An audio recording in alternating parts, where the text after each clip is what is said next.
take a look at this. President Obama got a chance to meet the Jayhawk basketball team and was given his own KU jersey. This shot tweeted out by player Cliff Alexander. And the president couldn't resist telling the audience about his meeting with the Jayhawks. And Lynn Dawson joining us now with the team's reaction. I can assure you the reaction is really going to be huge. I can tell you the visit by the president, these young men will never, ever forget.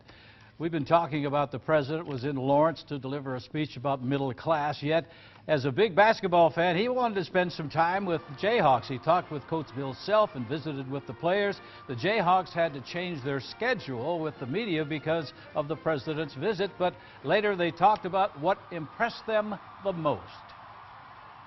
It was great. He was extremely cordial and talkative, and certainly enjoyed meeting the players. He was really humble.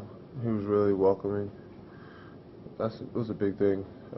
He made it seem like he was meeting us, but we felt like we were meeting him. He was real cool, real humble. Came in, introduced himself, talked about basketball. So it was a great experience meeting him.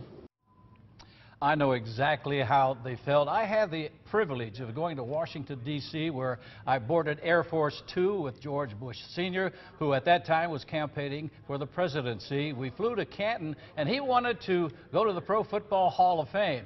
And they had to close the thing down because the vice president was there and about to be inducted. I was about to be inducted into the Hall of Fame, and the president was down to earth.